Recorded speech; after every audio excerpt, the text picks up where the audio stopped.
Ito ang latest weather update.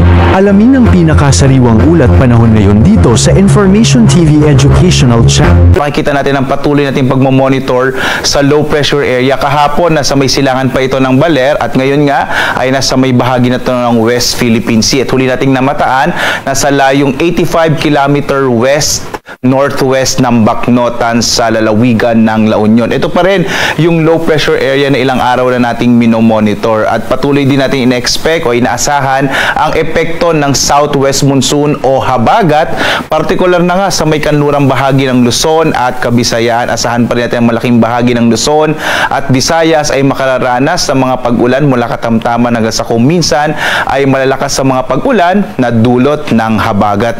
Ang bahagi naman ng Mindanao ay makararanas ng mga isolated o pulupulong mga pag-ulan, pagkidlat, pagkulog.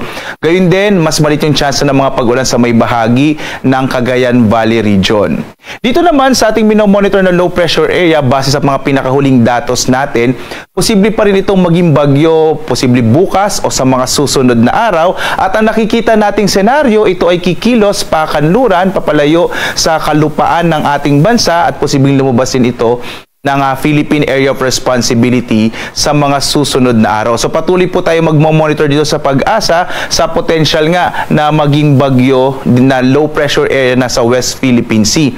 At muli po, kung maging bagyo man ito, tatawagin natin itong bagyong Auring kapag nasa loob pa siya ng Philippine Area of Responsibility kapag ito ay nabuo.